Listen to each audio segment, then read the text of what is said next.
आप लोगों के सामने आने का वाहिद मकसद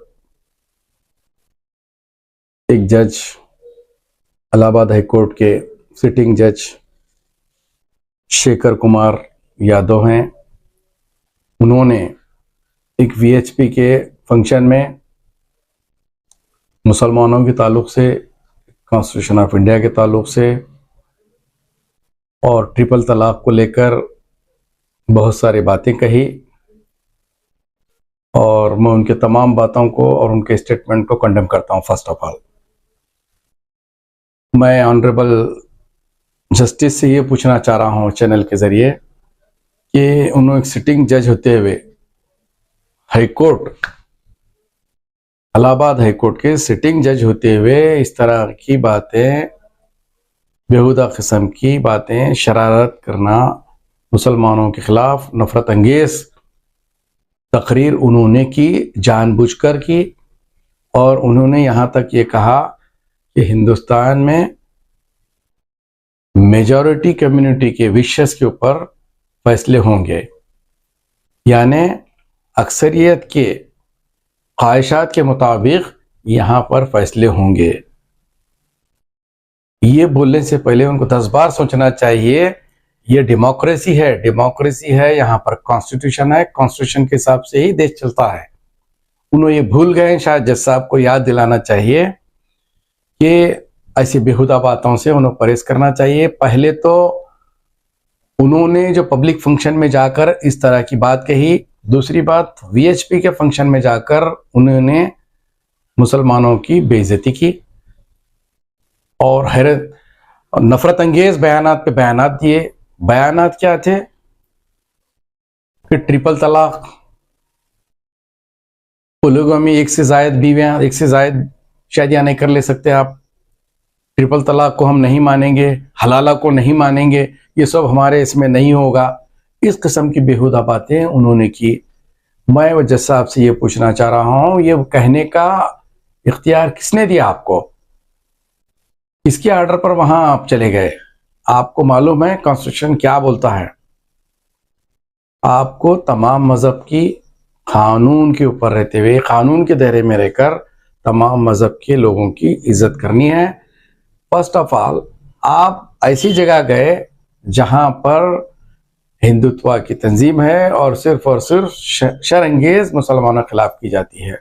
वहां पर जाकर आपने ऐसी बात कही और मैं chief justice of supreme court of India और honourable respected president of India से भी डिमांड करता हूं, स्ट्रांगली डिमांड करता हूं कि इनके खिलाफ में जल्द से जल्द कार्रवाई कर इनके ऊपर एक्शन लिया जाए, ताकि दूसरे जजेस साहबाओं की भी हिम्मत ना बढ़े और इनको जो कॉन्स्टिट्यूशन के दायरे में रह के काम करने का इख्तियार दिया गया था, इन्होंने यहाँ पर जानबूझकर कॉन्स्टिट्यूशन की धज्जियां उड़ाई, कॉन्स्टिट्यूशन की तौहीन की और पूरे अदलिया की उन्होंने तौहीन की।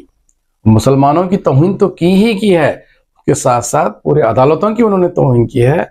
जबकि उसूल और ज़ाब्ते ये बताते हैं कि एक जज होते हुए पब्लिक फंक्शंस में अटेंड नहीं करना चाहिए, नंबर एक।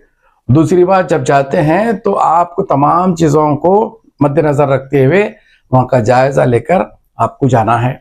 आप मखसूस तबके के इजलास में क्यों गए और मखसूस तबके के खिलाफ में क्यों बोले, ये बड़ा सवाल है। जुडिशरी के ऊपर जो लोगों का फेथ है, जो एतमाद है, वो एतमाद को ठेस पहुंची। ठेस पहुंचाने का काम आपने किया। आप क्या बोलकर हलफ लिए? आप जब चार्ज ले रहे थे एज ए जज, आप ओथ क्या बोलकर लिए? उसका भी पास लिहाज नहीं रखा आपने, कुर्सी का भी पास लिहाज नहीं रखा।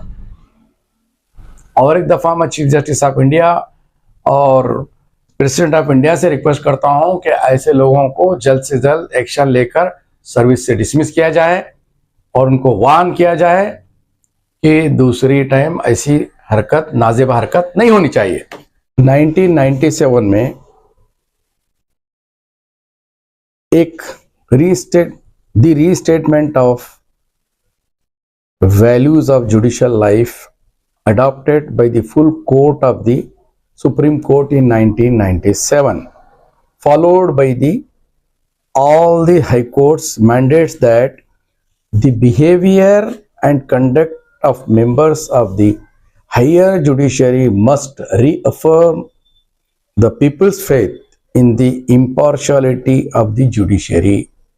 Every judge must at all times be conscious that he is under the public gaze and there should be no act or omission by him which is unbecoming of the high office he occupies and public esteem in which that office is held. ये जो 1997 में restatement of judicial officers values के ऊपर जो बात रखी गई, जो फैसला लिया गया, उसका तो आपको पास लिहाज वो क्या था मैं पढ़ के सुनाया आप लोगों के सामने। लिहाजा इस किस्म की नफरत भरी तकारीर से जजेस साहिबान को बहुत सोच समझकर अमली मैदान में बात करना है, किसी के जज्बात को ठेस न पहुंचे वो काम करना है। और सब में अहम बात, जुडिशरी का जो यकीन है लोगों को, अदालतों पर जो यकीन करते हैं कॉमन आदमी उसको ठेस नहीं पहुंचनी चाहिए। अगर अदालतों, बड़ी अदालतों के जजेस की अगर ऐसी हरकत रही तो छोटी अदालतों के जज साहिबान क्या करना और एक गैर पढ़ा लिखा आदमी को क्या तवक्को रहेगी जुडिशरी से। लिहाजा जज साहब यादव साहब के बातों को मैं कंडेम करता हूं और वायलेशन ऑफ क्लियर कट ये violation of oath of the constitution है। मैं स्ट्रांगली डिमांड करता हूं chief justice of supreme court of India से और प्रेसिडेंट ऑफ इंडिया से कि उनके ऊपर जल्द से जल्द एक्शन लिया जाए